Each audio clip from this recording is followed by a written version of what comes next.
KFC order ಮಾಡ್ಕೊಂಡಿದ್ದೆ.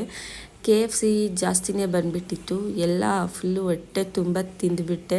ರಾತ್ರಿ ಮಲ್ಕೊಳ್ಳೋ ಅಷ್ಟೊತ್ತಿಗೆ 12 ಗಂಟೆ ಆಗೋಗಿತ್ತು. ಮಲ್ಕೊಂಡೆ. ಬೆಳಗ್ಗೆ ಈ ಥರ ನಾಗವಲ್ಲಿ ಥರ ಎದ್ದಿದ್ದೀನಿ ನೋಡಿ. ಹಣೆ ಬಟ್ಟೆ ಎಲ್ಲ ಎಲ್ಲೆಲ್ಲೋ ಹೋಗ್ಬಿಟ್ಟಿದ್ದೆ. ಹೊರಗಡೆ ನೋಡಿದರೆ ಫುಲ್ಲು ಬಿಸಿಲಿತ್ತು. ಸರಿ ಅಂದ್ಬಿಟ್ಟು ಬಿಸಿಲು ಕಾಯಿಸೋಣ ಅಂತ ಬಂದೆ. ಯಾಕಂದರೆ ಮಳೆ ಸೀಸನ್ ಅಲ್ವಾ, ಬಿಸಿಲು ಸಿಗೋದೇ ಕಡಿಮೆ. ಫ್ರೆಶ್ ಅಪ್ ಆಗಿ ಹೊರಗಡೆ ಬಂದರೆ ಫುಲ್ಲು ಚಳಿ ಇತ್ತು. ನಾನಿವತ್ತು ಜಯನಗರದಿಂದ ಮೆಟ್ರೋ ಹತ್ಕೊಂಡು ಚಿಕ್ಕಪೇಟೆಗೆ ಹೋಗ್ತಾ ಇದ್ದೀನಿ ಮಾರ್ಕೆಟಿಗೆ ಐಟಮ್ ತರೋದಕ್ಕೆ. ಸೊ ಐಟಮ್ ಎಲ್ಲ ತೊಗೊಂಬರೋ ಅಷ್ಟೊತ್ತಿಗೆ 1 ಗಂಟೆ ಆಯಿತು ಗೈಸ್. ಇನ್ನು ಅಂಗಡಿ ಜೋಡಿಸೋತ್ತಿಗೆ 2 ಗಂಟೆ ಆಗೋಯಿತು. ಅದಾದಮೇಲೆ ಅಂಗಡಿ ಎಲ್ಲ ಕ್ಲೀನಾಗಿ ಜೋಡಿಸ್ಕೊಂಡೆ. ಬೋಣಿ ಕೂಡ ಮಾಡಿರಲಿಲ್ಲ. ಇನ್ನು ಓಲೆ, ಬಳೆ, ಸರ ಎಲ್ಲ ಕ್ಲೀನಾಗಿ ಜೋಡಿಸ್ಕೊಂಡೆ. ಅದಾದಮೇಲೆ ನೋಡೋಣ ಬೋಣಿ ಆಗುತ್ತೆ ಅಂತ ವೆಯ್ಟ್ ಮಾಡ್ತಾಯಿದ್ದೆ. ಬಟ್ ನಮ್ಮನ್ನು ಮೀಟ್ ಮಾಡೋಕ್ಕೆ ಅಂದ್ಬಿಟ್ಟು ಒಬ್ಬರು ಬಂದುಬಿಟ್ರು. ಇವ್ರು ನೋಡಿ ಸುಸೂನ್ ಮಾಡೋದಕ್ಕೆ ಜಾಗ ಹುಡುಕ್ತಾ ಇದ್ದಾರೆ. ಇವತ್ತಿನ ವ್ಲಾಗ್ ಇಷ್ಟೇ. ಬಾಯ್.